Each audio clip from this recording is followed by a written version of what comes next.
وَلِلَّهِ الْأَسْمَاءُ الْحُسْنَى فَادْعُوهُ بِهَا. Alaikum wa rahmatullahi wa barakatuh. Nahmaduhu wa nusalli ala rasulihil kareem. Amma ba'd. A'udhu billahi minash shaitanir rajim. Bismillahir rahmanir rahim. Rabbi shrah li sadri wa yassir li amri wahlul 'uqdatam min lisani yafqahu qawli. In the name of Allah, the most beneficent, the most merciful, today we will talk about the name Al-Latif, means God willing. Latif means very enjoyable, very compassionate, very kind, and very subtle. When this word is used for Allah subhanahu wa ta'ala, it is used in two senses. One is in the sense of gentleness and compassion, that He is the one who has immense pleasure and mercy on His servants and on all His creatures. And secondly, works in subtle ways and is very subtle.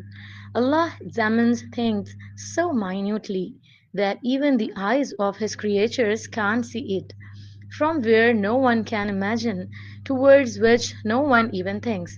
He provides such means, he does his work in such ways that it is not even in the imagination of others.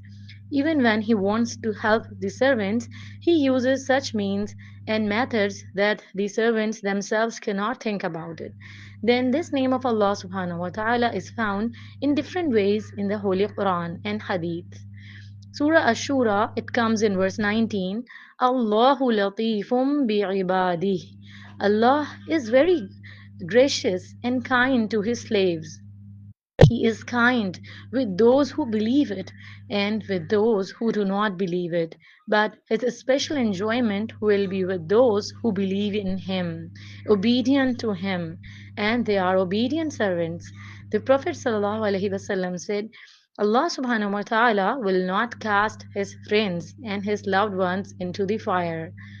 While pleasure is common courtesy and common compassion, it is for all creation. Even then that this is the grace of Allah subhanahu wa ta'ala, such as compassion and kindness, that He spares His servants even when they deserve punishment and forgives many of their sins. Then that, as a mother is tender and kind to her child, Allah exalted is the one who loves His servants more than that and has mercy on them. Then it is the same when a person commits a sin, Allah subhanahu wa ta'ala commands the angels to hold back the pen. Maybe within a few moments they realize it and repent. But if the servant commits a sin, then Allah only records one sin. On the contrary, if the servants do good, 10 for 1 at least are rewarded to them, and the reward for of some good deeds has not been told. That is, it will be incalculable, and Allah will reward him. So all this is His grace and His kindness. Then likewise, when the servants ask Allah for His mercy and forgiveness, He forgives all. Or if you ask for forgiveness, He forgives immediately.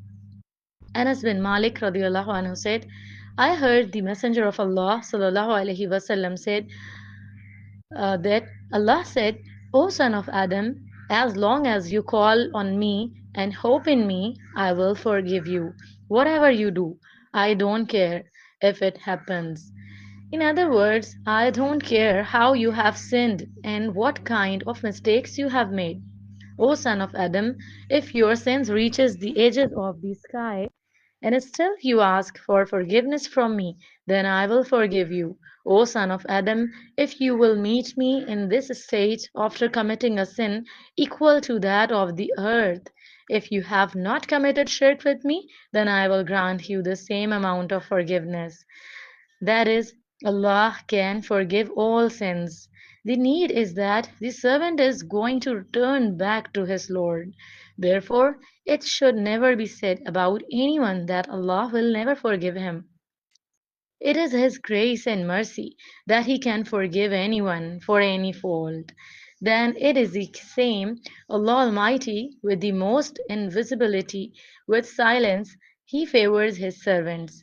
Allah subhanahu wa ta'ala is kind to his servants in such ways that even the servants themselves do not know what kind of kindness is being shown to them, sometimes through grace and sometimes through pain. For example, sometimes a pain arises in our body and we feel that we are being abused a lot. However, that pain may indicate another hidden disease which does not come before us in any other way. But that pain, when if it wakes up, then our attention goes towards this disease, and it is cured, and man is saved from a great danger and a great accident. Likewise, sometimes a person also leaves this world, but after his departure, Allah subhanahu wa ta'ala shows such kindness to his children that even if the father himself was present, he could not take care of his children. Similarly, Allah subhanahu wa ta'ala has provided us with immense sources of sustenance. For example, from a seed to a tree, and in making the tree fruitful. And in being fruitful, how long does it take? But a tree with so much patience, years remain in place and grow. Sometimes flowers come on trees, fruits come, and they keep growing. Even when they are ripe, then our attention comes, and we devour them within a few minutes. But when we never consider how the Lord planned them and how to grow them, this is actually the pleasure and grace of Allah subhanahu wa ta'ala. Then likewise, tons of water falls from the sky in the form of rain, but that does not endure these servants. He does not say it as a burden on the servants, how he waters the earth and how the earth slowly absorbs this water, and for the servants where they need it. The water also sometimes comes out in the form of fresh water. Then Allah protects the servants from such evil from time to time, which the servants themselves do not know. Coming down from the sky, a variety of painful things coming out of the ground. All these things, Allah subhanahu wa ta'ala automatically prevents suffering and evil in favor of the servants in such a way that the servants can live in this world and can easily perform their duties. There are many protection prayers by which we can be protected from many evils and mischief. Then it is the same, the special pleasure of Allah will be for His righteous servants, who will be with them from death to all the stages after death.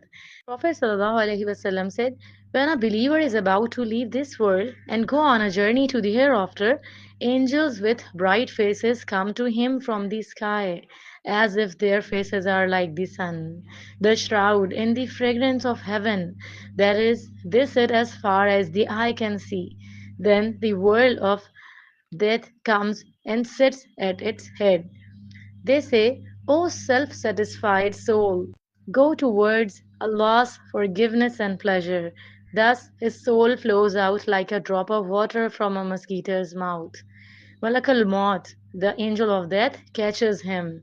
Other angels do not let his soul remain in the hands of Malakul Maut in the blink of an eye, but take it from them, wrap in a shroud, and put their own fragrance on it, and the body smells like musk. Then the angels ascend with this soul.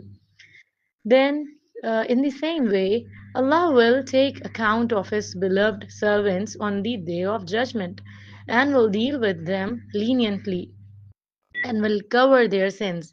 He will protect them from all kinds of humiliation and disgrace. Then, likewise, Al-Latif also means subtle. Then, that one who sees very subtle things. For example, if there are human actions, not only their actions, behind the actions, intentions, there is some who knows them. Then the effects of their actions that will remain for the rest of the world will also be known. And then he knows the effects of these actions on other people. Surah Mulk comes in verse 14. ألا يعلم من خلق وهو اللطيف الخبير. Should not he who has created know? And he is the most kind and courteous to his slaves, all aware of everything. Then likewise he knows the secrets of breasts. It is in verse 13 of Surah Al-Mulk. وَأَسِرُّوا قَوْلَكُمْ أَوِ اجْهَرُوا بِهِ إِنَّهُ عَلِيمٌ بِذَاتِ الصُّدُورِ. And whether you keep your talk secret or disclose it, verily he is the all-knower of what is in the breasts of men. Nothing is hidden from him. Even if a person is inside the rock, he also knows about it.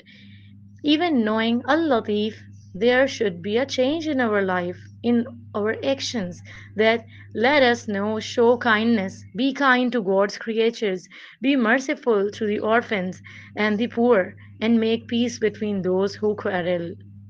Then, likewise, with the poor, with the needy, with the weak, with the poor, those who belong to the deprived sections of the society should be treated with special compassion.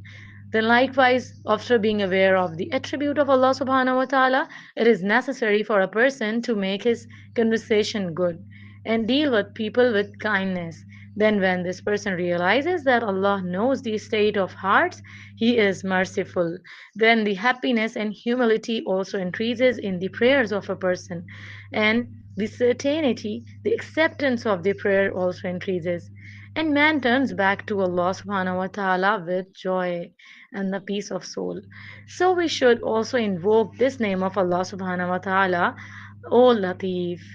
Ya Latifu, should be called, O you, you who give pleasure and kindness, please be kind to me. O Allah, I ask for the coolness of life after death, and I ask for the pleasure of seeing your face, and I ask for the pleasure of meeting you without being caught in any harm or trouble or suffering from any misguided fitna. O Allah, adorn us with the adornment of faith and make us the guides of the guided people. O my Lord, forgive all my hidden and visible sins.